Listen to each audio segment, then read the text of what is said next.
Buenos días, hermanos, nuevamente con ustedes. Y aquí esta vez vamos a estar meditando en la palabra del Señor en Hechos de los Apóstoles, capítulo 16.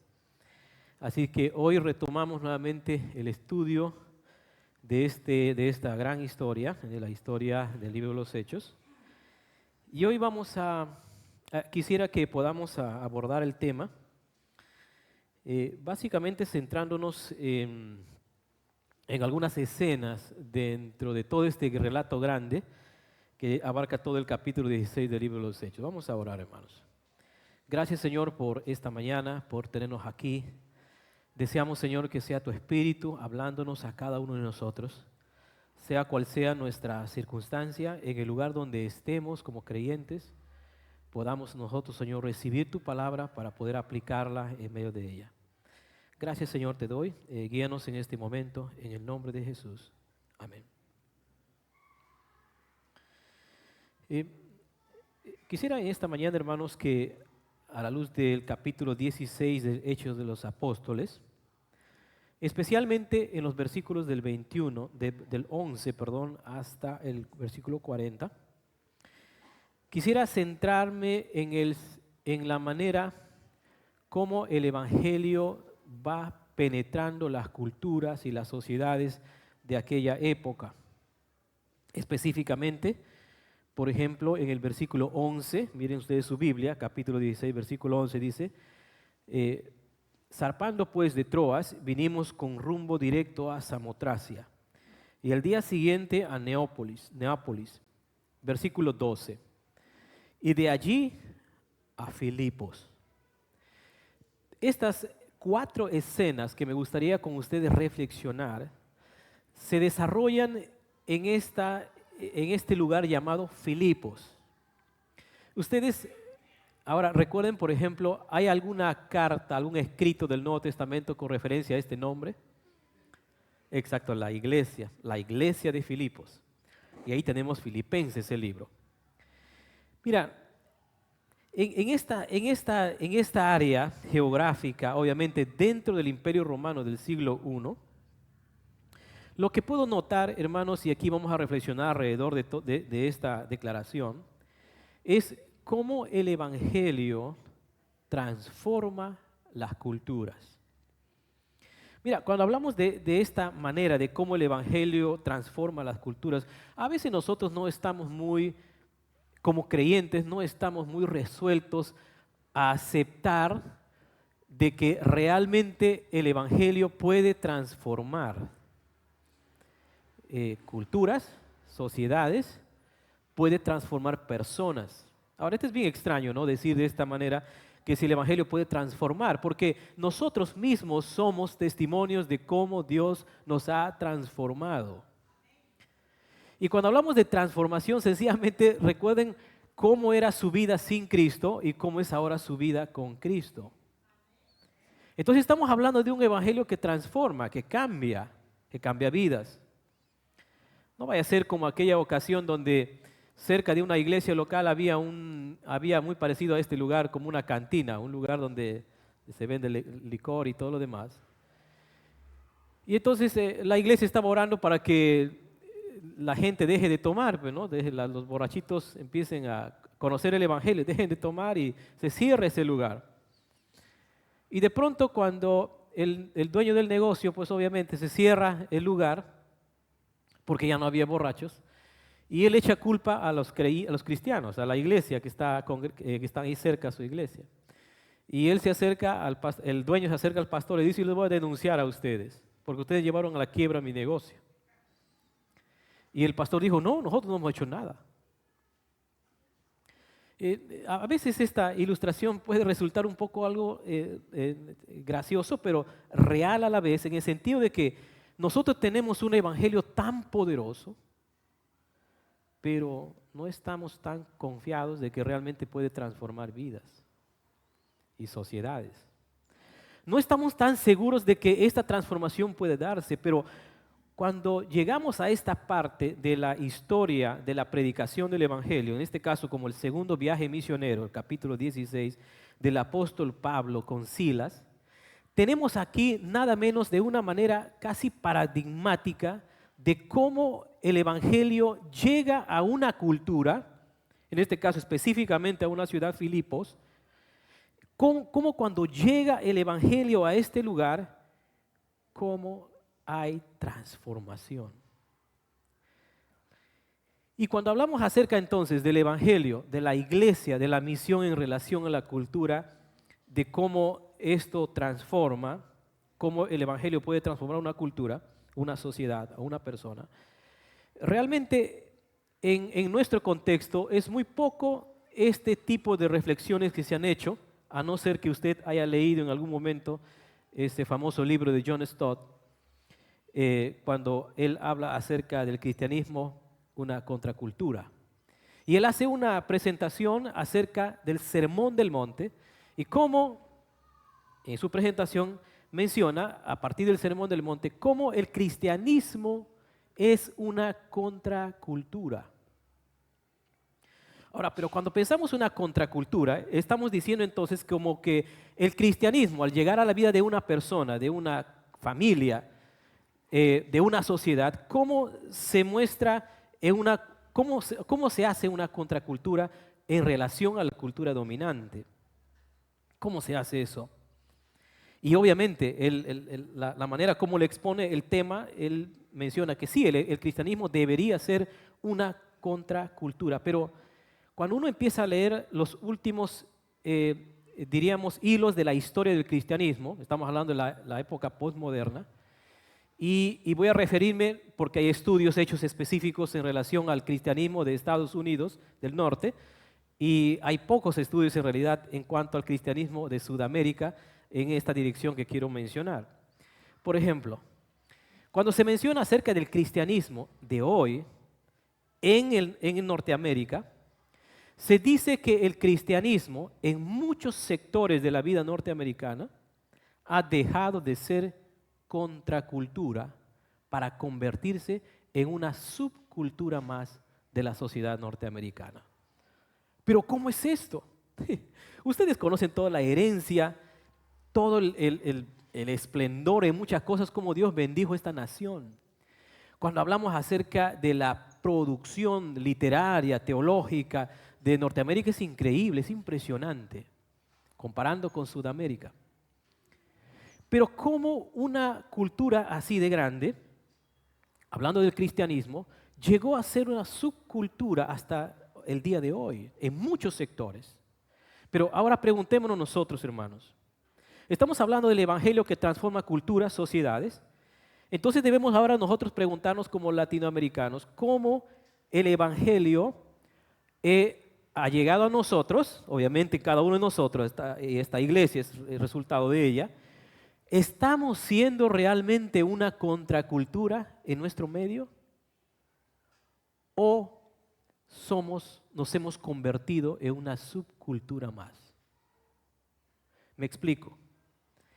Cuando el evangelio llega a Filipos, miren ustedes cómo los pobladores le describen a los predicadores, versículo 20.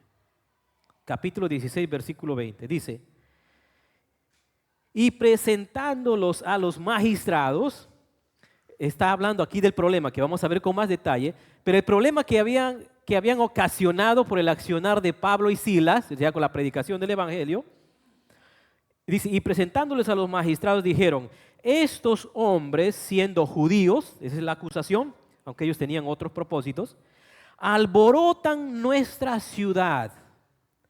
Otra traducción de la Biblia dice, estos son unos alborotadores. Miren cómo le describen. A Pablo y Silas que predican el evangelio, les ven a ellos como alborotadores. Pero ahora, hermanos, preguntémonos nosotros. A nosotros, aquí en nuestra sociedad trujillana, ¿nos miran como alborotadores por el evangelio? ¿Nos miran como alborotadores? No.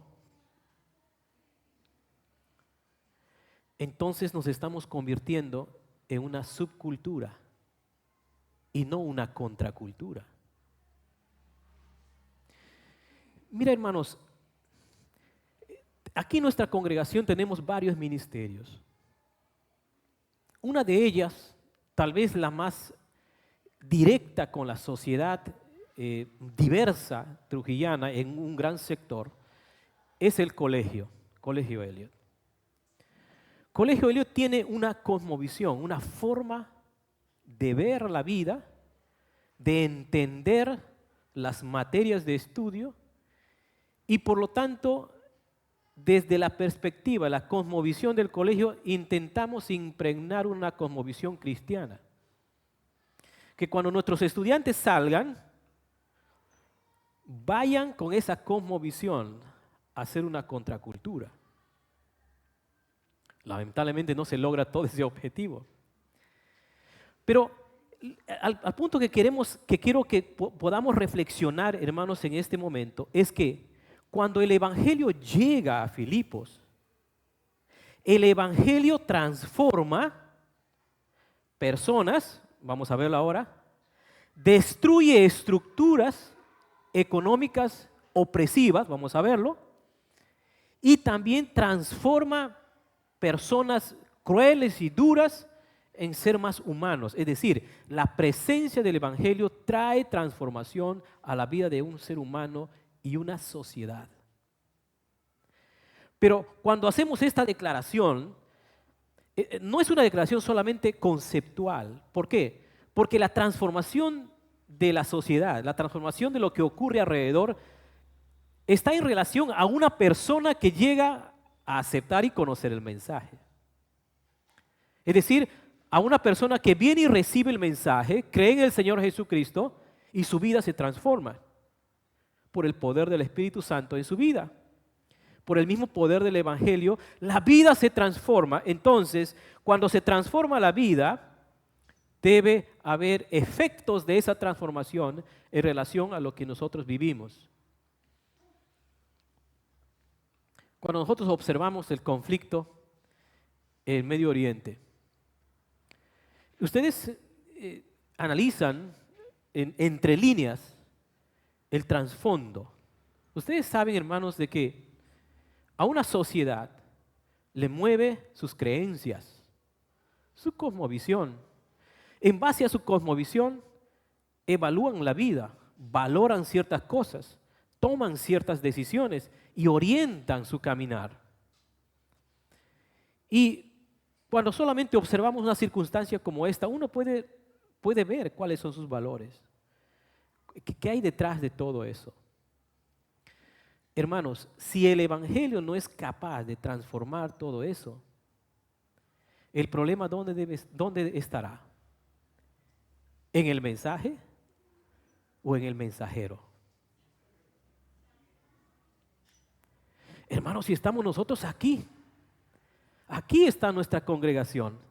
Tú eres un creyente del Señor y estás en donde estás, en tu trabajo, en tu casa, donde sea. Pero la pregunta es, ¿cómo están viendo el Evangelio en tu vida? ¿Te consideran un alborotador por causa del Evangelio? ¿O eres uno más del montón? Miremos a través de estos 3 ejemplos de cómo el Evangelio transforma culturas. Miren ustedes el primer ejemplo que encontramos aquí. Cómo Dios transforma a una persona para después convertirse en una servidora del reino. Miren ustedes versículo 14. Dice, entonces, aquí está hablando acerca de la predicación, el versículo 13 dice, y un día de reposo salimos fuera de la puerta junto al río, donde solía hacerse la oración, y sentándose hablamos a las mujeres que se habían reunido. Versículo 14, entonces una mujer llamada Lidia, ¿ok? Una mujer llamada Lidia, vendedora de púrpura de la ciudad de Tiatira, que adoraba a Dios, estaba oyendo y el Señor abrió el corazón de ella para que estuviese atenta a lo que Pablo decía. Y el versículo 15 dice, y cuando fue bautizada y su familia nos rogó diciendo, si habéis juzgado que yo sea fiel al Señor, entrad en mi casa y posad, y nos obligó a quedarnos. Miren ustedes ahora el versículo 40, cómo termina la historia. Dice, entonces, saliendo de la cárcel, entrando en casa ¿de quién? De Lidia. Y habiendo visto a los hermanos, los consolaron y se fueron. Qué interesante contacto del evangelio con una persona llamada Lidia. Cuando el evangelio llega a esta mujer, se da una transformación de su vida y ahora se convierte en una servidora del reino. Lidia, según el versículo 14, era una vendedora de púrpura. En la época, hermanos, una persona que se dedicaba a la venta de púrpura era una persona rentable, es decir, un negocio rentable. Es como si nosotros usáramos nuestros términos contemporáneos, era una empresaria, Lidia. Porque aquella persona que se dedicaba a este negocio tenía que tener muchos recursos. Tenía que tener bastantes recursos para emprender un negocio como este y vivir de esa manera. Pero en el versículo 14 y 15 se menciona de cómo Lidia viene al evangelio. Después de haber escuchado el mensaje, mira lo que ocurre. Se convierte, ahí mismo es bautizada y después pide que se queden en su casa. Y cuando termina todo lo que ha pasado en ese lugar, posiblemente fueron muchos días que Pablo estuvo aquí, termina el relato mencionando la casa de Lidia. Algunos piensan de que tan pronto como ella se había convertido, y entre otros más, ahora su casa era un punto de reunión de la congregación. Esa es una especulación posible. Lo que está ocurriendo aquí, hermanos, es cómo Lidia, al llegar a conocer el evangelio y al convertirse al cristianismo, cómo ahora tiene una nueva manera de ver el mundo. Es que cuando venimos a Cristo, podemos nosotros venir con todas nuestras maneras antiguas de ver la vida, de valorar las cosas, de valorar nuestro trabajo, en qué lugar ocupa nuestro trabajo, nuestra familia, todo lo demás. Pero cuando el evangelio llega a nuestro corazón, no solamente hay una transformación interna, no solamente somos salvos, sino también nuestra manera de ver la vida cambia. ¿Por qué?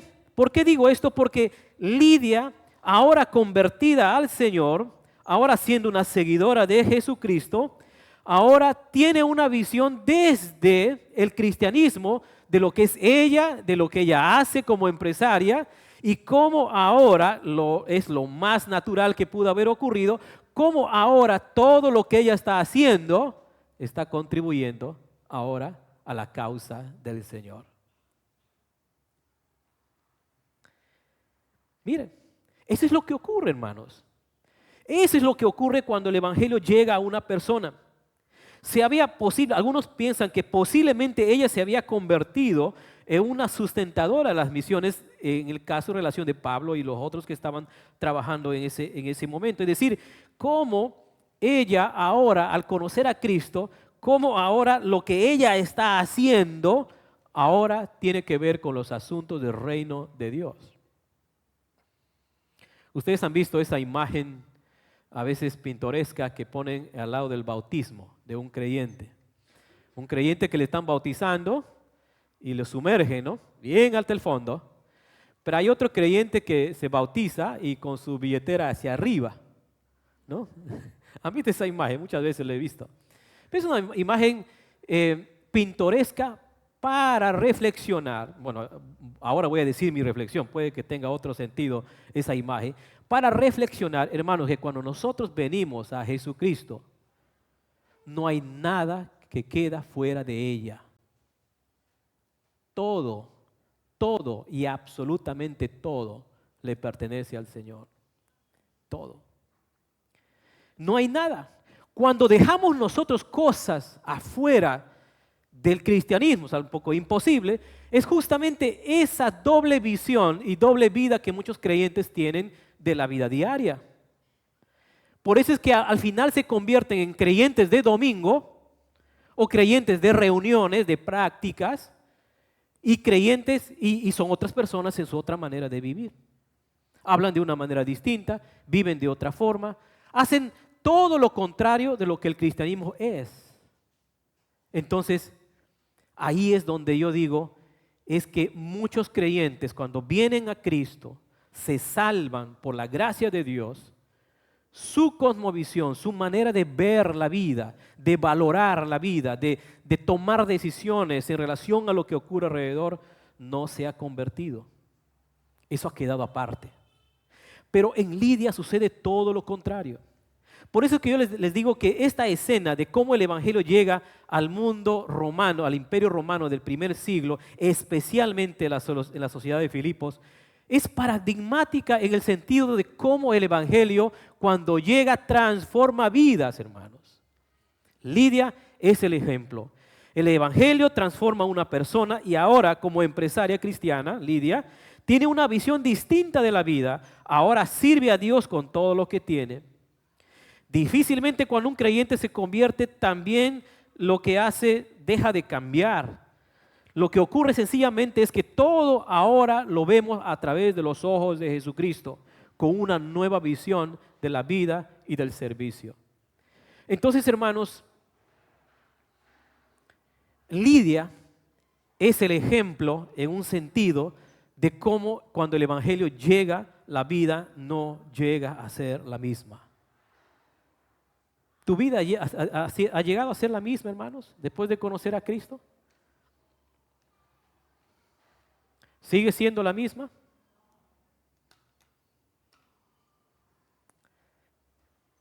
Hermanos, podemos caer y convertirnos realmente en una subcultura en medio de estas tantas que hay a nuestro alrededor. Pero eso va a ocurrir cuando nosotros no vivimos en el poder del evangelio. Hemos creído en un evangelio solo de salvación. Decimos que el evangelio salva, solo de salvación individual en un momento, pero no hemos creído en el poder del evangelio que sigue transformando la vida. El mismo evangelio que tú has creído para ser salvo es el mismo evangelio que debe estar reformando tu vida todos los días. Y saben, ahí es donde todos nosotros tenemos que reflexionar. ¿Qué tipo de evangelio estamos viviendo nosotros? ¿Qué tipo de evangelio vives? Porque si es el evangelio que hemos escuchado desde la Biblia, el evangelio según Romanos, que es poder de Dios, nuestra vida no puede seguir siendo la misma. Sencillamente es así. Ahora, este es el primer ejemplo que nosotros observamos acá. Miremos el segundo. En el segundo caso, en la segunda escena, podemos nosotros observar de cómo la transformación de una esclava, de cómo el evangelio transforma a una esclava y destruye un sistema económico corrupto. Miren ustedes a partir del versículo 16. Aconteció que mientras íbamos a la oración, nos salió al encuentro una muchacha que tenía espíritu de adivinación, la cual daba gran ganancia, dice, adivinando. Fíjense en algunos detalles de lo que estamos leyendo aquí. Dice, versículo 17, esta siguiendo a Pablo y a nosotros, daba voces. Parece que constantemente estaba siguiendo a Pablo y a Silas. Daba voces diciendo, estos hombres son siervos del Dios Altísimo, quienes os anuncian el camino de salvación. Y esto lo hacía, versículo 18, por eso suponemos que Pablo y Silas estuvieron mucho tiempo en este lugar, y esto lo hacía por muchos días más, desagradando a Pablo. Este se volvió y dijo al Espíritu, te mando en el nombre de Jesucristo que salgas de ella, y salió aquella misma hora.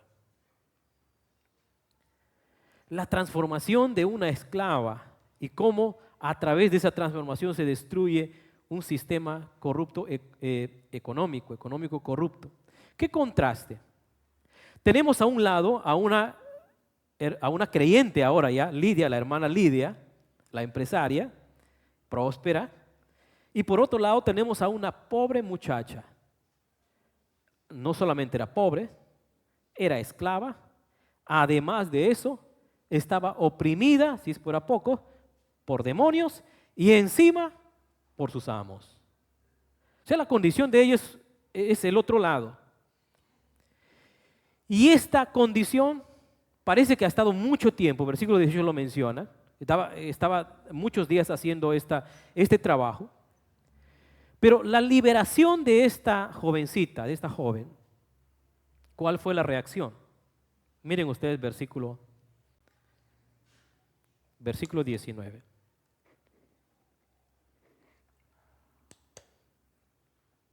La gente se alegró. ¿Qué les parece? Mirando su Biblia, ¿qué le pasó a las personas? ¿Se alegraron? No, dice versículo 19.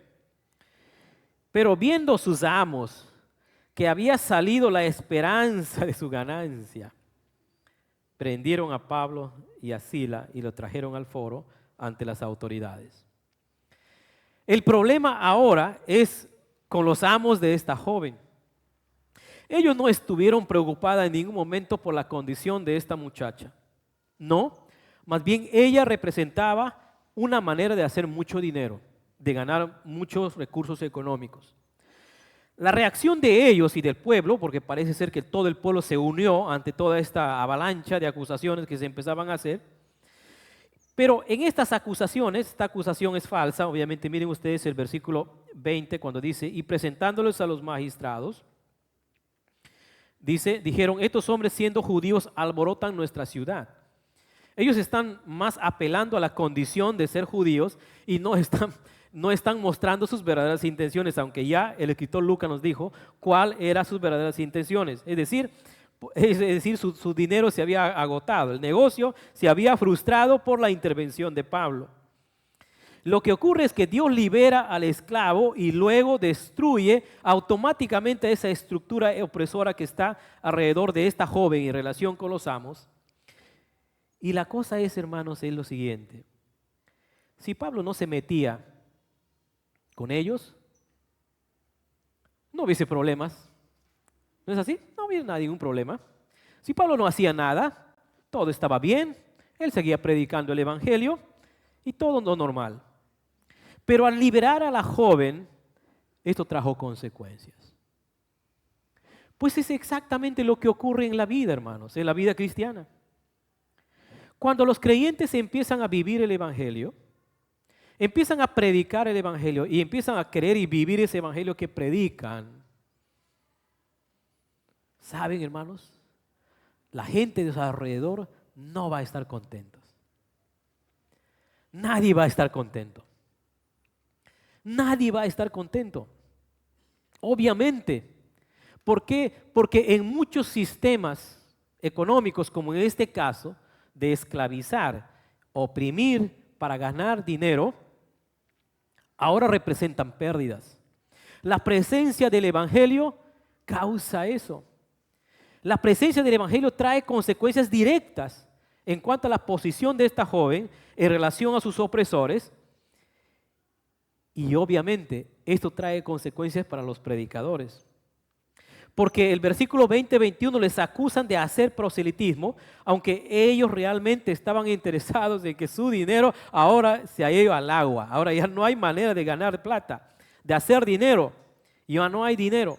Pues cuando el evangelio libera a una persona, también trae molestia a un sistema de vida que puede estar alrededor. Pues es lo que ocurre. Cuando el evangelio nos rescata, hermanos, cuando el evangelio nos rescata, nos saca de un sistema corrupto, económico, hasta cultural, pues eso trae consecuencias. Eso trae terribles consecuencias para aquellos que se valen de ciertos sistemas corruptos que tienen que ver con la economía. Imagínense ustedes si todos los creyentes no pagaran coimas en nuestro Perú. ¿Querrán hacer trato contigo? No lo van a hacer, definitivamente que no lo van a hacer. No lo van a hacer. Espero, hermanos, que así sea. Espero que así sea. Porque no vaya a ser que nosotros también estamos contribuyendo a la corrupción. Pero lo que pasa aquí con la presencia de Pablo en esta ciudad, en relación con esta joven, es que su presencia, la predicación y lo que ellos hacen, trae consecuencias directas hacia ellos.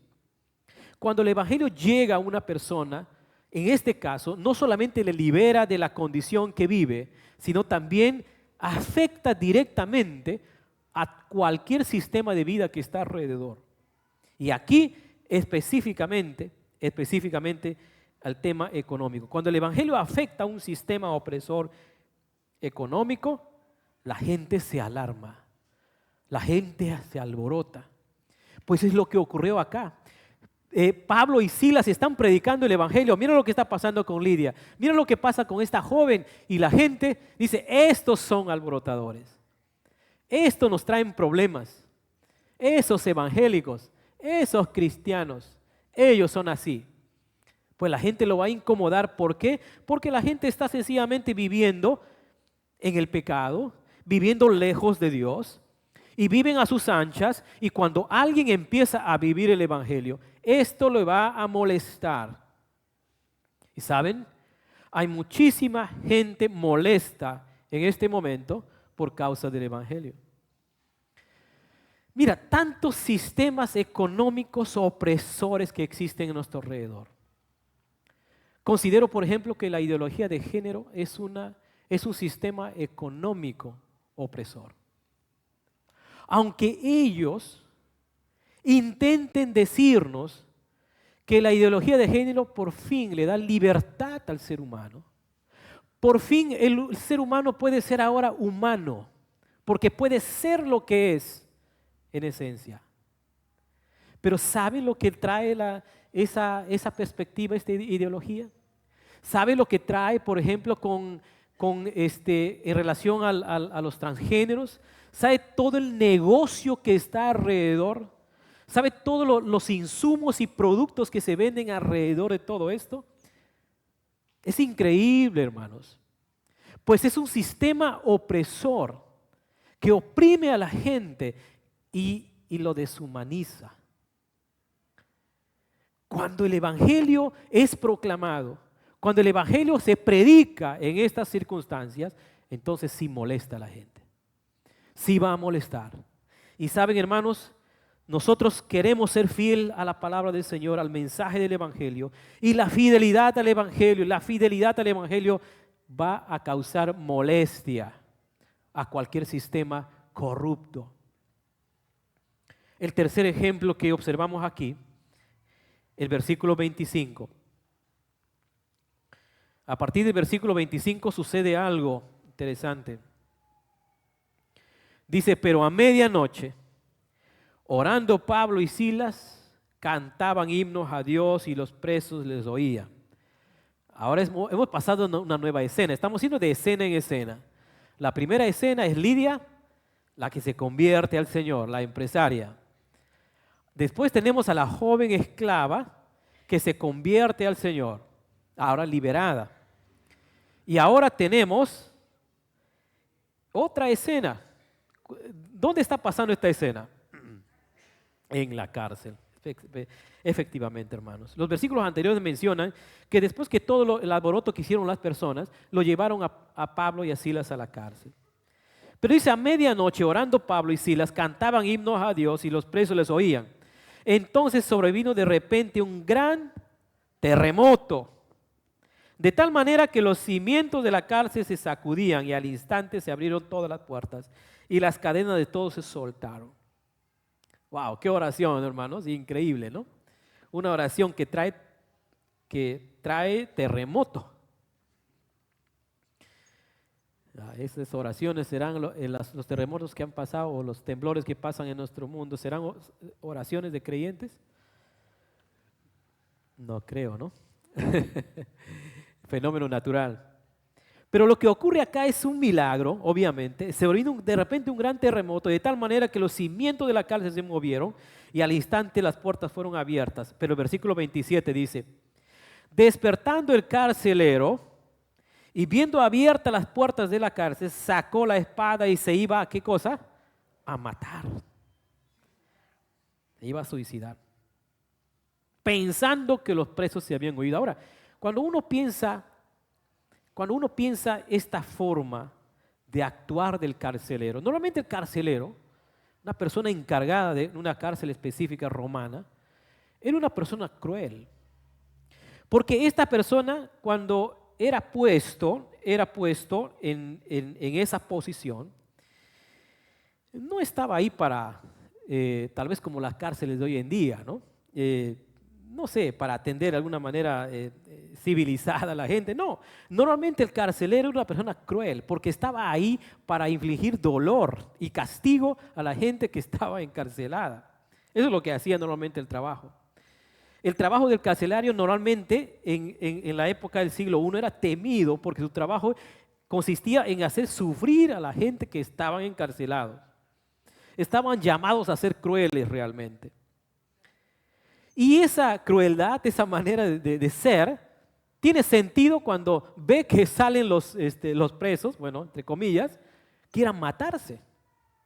Porque eso también era parte, imagínate lo peor que le pudo haber pasado a él después si todos los presos se van. ¿Qué es lo que lo iban a hacer sus comandos, sus superiores?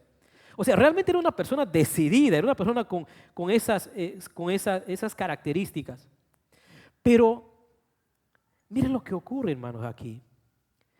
Mas Pablo, dice, clamó a gran voz, versículo 28, diciendo, no te hagas ningún mal, pues todos estamos aquí. Estos son los creyentes, ¿no? No es que abrieron la puerta y ellos salieron corriendo a la primera. No estaban ahí. Entonces, pidiendo luz, se precipitó adentro y temblando se postró a los pies de Pablo y de Silas. Mira lo que dice el versículo 30. Y sacándolo les dijo, señores, ¿qué debo hacer para ser salvo? ¿Será que este carcelero estaba atento a los himnos que cantaban Pablo y Silas? ¿O las conversaciones que tenían Pablo y Silas? Él pregunta, ¿qué puedo hacer para ser salvo? Entonces ellos dijeron, cree en el Señor Jesucristo y serás salvo tú y tu casa. Y le hablaron la palabra del Señor a él y a todos los que estaban en su casa. Versículo 33 dice, y él, tomándoles en aquella misma hora de la noche, mira lo que hace el carcelero. Este es un cambio insólito. ¿Qué hace el carcelero ahora? Dice, les lavó las heridas. Dice, tomándoles en aquella misma hora de la noche, en la noche encima, dice, les lavó las heridas y enseguida se bautizó él con todos los suyos. Mira, qué cambio. Después de ser un hombre cruel, porque así le llamamos a hacer su oficio, hay un cambio tremendo. Ahora está lavando las heridas de sus presos, en este caso Pablo. Ahora su labor, que era castigar y hacer cualquier cosa cruel, ahora está lavando las heridas y sin importar la noche, él está ahí, creyendo en el evangelio que predica Pablo y Silas, y ahora también son bautizados. Lo que ocurre aquí, hermanos, es lo que siempre pasa cuando el evangelio llega a una persona. Pues el evangelio, al transformar a una persona, humaniza al hombre, pero le humaniza desde una perspectiva de Dios, no desde una perspectiva secular. Ahora este hombre transformado, ahora actúa como un humano, y contradictorio. Pero cuando nosotros tenemos estos tres casos, tenemos a Lidia, la empresaria, tenemos a la joven, la esclava, y tenemos a este creyente ya, al carcelero, al cruel. Y saben, hermanos, estoy seguro de que, más que seguro, obviamente, por las evidencias que nosotros tenemos en las cartas, en la carta a Filipos, a los filipenses, que habían más creyentes en esta congregación. Pero es interesante que Lucas, el escritor, capta estos tres testimonios. Tal vez eran los testimonios más sobresalientes, ¿no? De creyentes que viniendo al Señor en esas condiciones. Mira cómo ahora se compone la iglesia.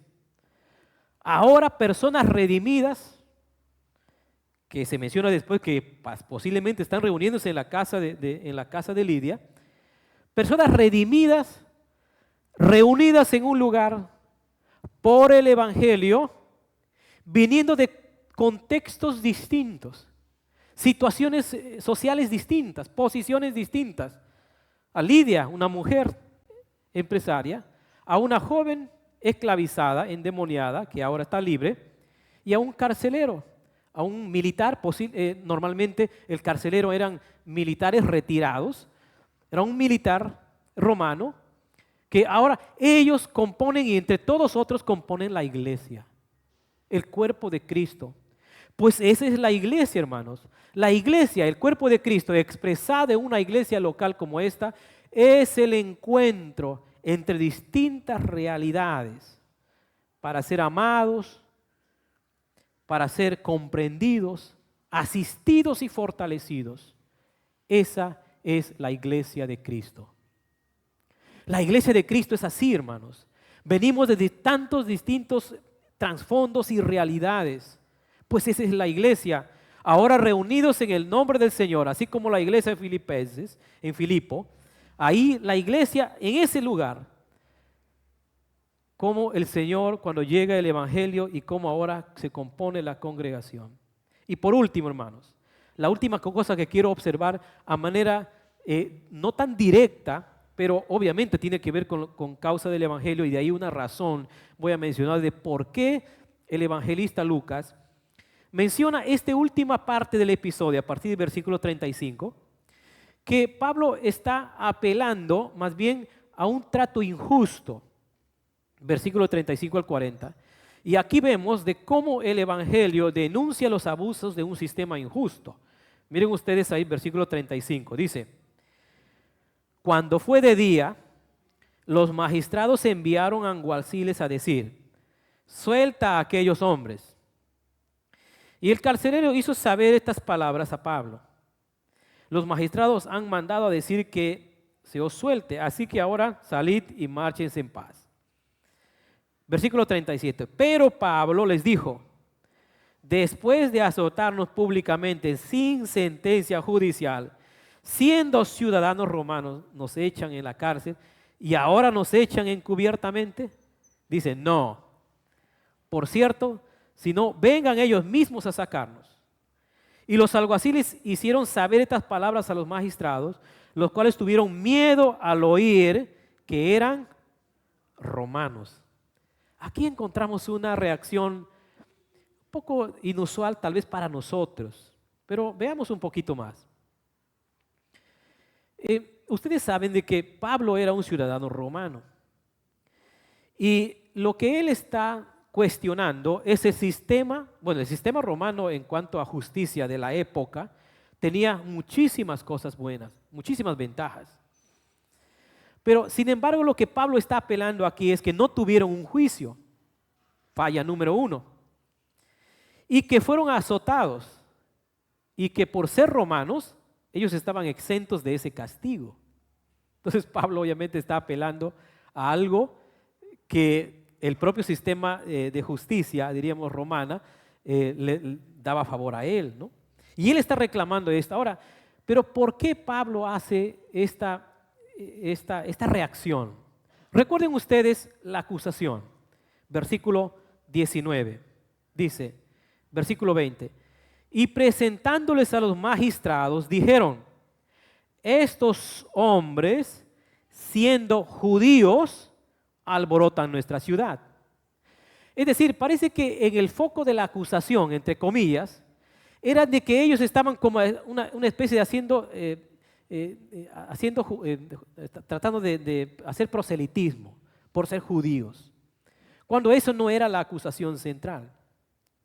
Ahora, cuando Pablo hace este reclamo, parece ser que su intención, la acción de Pablo posiblemente, era proteger la legalidad de la naciente iglesia en Filipos para decirles al resto y que no consideren esta naciente iglesia en Filipos como una amenaza por ser un movimiento revoltoso judío que está por ahí moviéndose. No, para nada.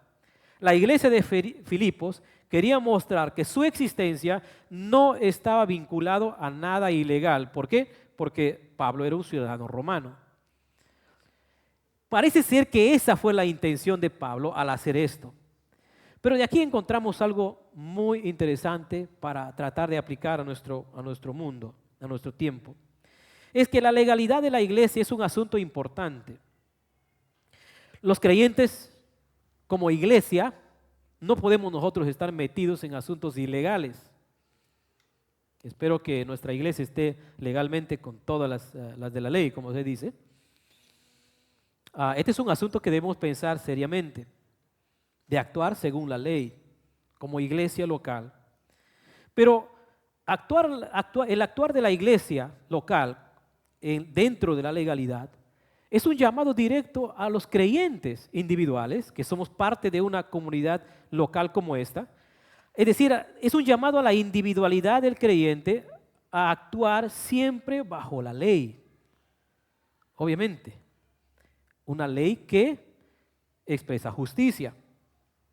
La iglesia de Filipos quería mostrar este asunto importante en relación a la sociedad de Filipos. La legalidad de la iglesia es un asunto importante, por ende, los creyentes no deben estar metidos en asuntos ilegales. La justicia y la legalidad deben ser distintivos de la iglesia y por lo tanto de los creyentes. Por lo tanto de los creyentes. ¿Se pueden imaginar ustedes cómo cambió la perspectiva de hacer negocio en Lidia? ¿Pueden imaginarse la manera como cambió su vida ahora de cómo hacer negocio para el Señor, de cómo usar sus recursos para la obra del Señor? Ella siendo una trabajadora. ¿Pueden imaginarse cómo cambió la vida de esta joven esclava y ahora ya conociendo el Evangelio, siendo libre? ¿Pueden imaginarse ahora cómo este hombre carcelero, conociendo ahora el Evangelio, siendo bautizado, cómo cambió su vida, posiblemente si él seguía en el cargo, de hecho que dejó de ser cruel en el trato a la gente, en el trato a sus carceleros, los que estaban encarcelados? Hay un cambio. En ese sentido, y la última parte es una aclaración para decirnos, obviamente la iglesia tiene que moverse desde el punto de vista de la legalidad, de la justicia, de lo que es justo y de lo que es legal. Esto tenemos que reflexionar mucho, hermanos, muchísimos, porque los creyentes estamos metidos en todos los aspectos de la sociedad, sea cual sea el rubro donde vivimos, donde trabajamos, donde nos relacionamos. La pregunta es, ¿actuamos con justicia y legalidad en todos los aspectos de nuestra vida? ¿O estamos metidos en asuntos ilegales? ¿O estamos metidos en asuntos de corrupción? ¿En asuntos de tomar lo que no es de uno? ¿En pagar coimas? ¿En hacer cualquier tipo de documentación falsa? Tenemos que nosotros actuar de acuerdo a nuestra ética cristiana, y el Evangelio es el punto de partida para vivir y actuar dentro de la justicia y dentro de la legalidad.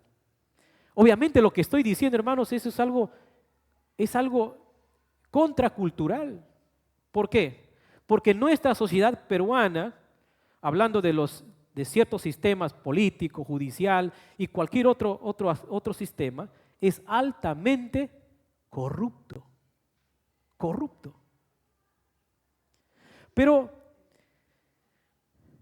bueno, algunos creyentes podemos decir, bueno, por eso es que yo no me meto para ser abogado, por eso yo no quiero meterme en la política, por eso yo no quiero meterme acá, por eso, no, el problema es que nosotros debemos ser sal y luz donde estemos. Sal y luz, ser sal y luz en este contexto significa que los creyentes buscamos la justicia y la legalidad en toda nuestra manera de proceder, en toda nuestra manera de ser. Entonces, hermanos, la pregunta final, como creyentes, en nuestro contexto, ¿somos una contracultura o somos una subcultura? Cada uno tenemos una respuesta, pero recuerden, hermanos, el Evangelio es poder de Dios. Y tu vida y la mía debe reflejarla. Seamos una iglesia que tenga una voz audible contra lo injusto, contra lo incorrecto, contra el pecado. Porque nosotros vivimos el Evangelio. El Evangelio nos da una cosmovisión capaz de poder criticar en un buen sentido, capaz de poder juzgar en un buen sentido lo que está mal en la cultura, aunque a veces nosotros nos hemos quedado solamente en esa parte. Nos encanta solamente a veces ver el cristianismo en relación a la cultura en un sentido de crítica y en un sentido de juzgar. Es decir, miramos qué dice el Evangelio y decimos, esto está mal, esto está mal, esto está mal. Pero la pregunta es que aquí no solamente va en el sentido de que el Evangelio se relaciona con la cultura en el sentido de criticar y juzgar y condenar, sino en transformarla. Y la transformación obviamente empieza con nosotros, porque nosotros somos evangelio viviente, evangelio que vivimos, evangelio que respiramos, debemos ser nosotros, de tal manera que la gente alrededor, es decir, estos son alborotadores. Así los miraron a los primeros creyentes, en este caso Pablo y Silas, en este lugar llamado Filipos. Entonces, hermanos, concluyo diciendo, el Evangelio es poder de Dios que transforma personas, estructuras y sociedades. Haciendo esto, entonces, la iglesia perturba. Claramente, los creyentes son perturbadores en este sentido. ¿Seguiremos perturbando hasta el día de hoy? ¿Tu vida en el Evangelio incomoda a otros? ¿Somos una contracultura o somos una subcultura? Que el Señor, hermanos, nos ayude a encarnar el Evangelio que predicamos. Oremos. Gracias, Señor, por tu palabra. Gracias, Señor, por recordarnos lo que es el Evangelio para todos nosotros. Un Evangelio de poder que transforma vidas y que ese efecto se puede ver en muchos otros lugares, personas, situaciones, familia y todo. Señor, ayúdanos, Padre Santo, a ser creyentes que vivimos tu palabra. Señor, y perdónanos porque muchas veces nos hemos conformado a este mundo. Porque muchas veces, Señor, nos parecemos a este mundo y en muchas situaciones hasta no hay diferencia con aquellos que no te temen. Perdónanos, Señor. Ayúdanos, Padre Santo, a seguir viviendo en el poder de aquel Evangelio que hemos creído para ser salvos. Gracias, Señor, en Cristo Jesús. Amén. Que el Señor les guarde, hermanos.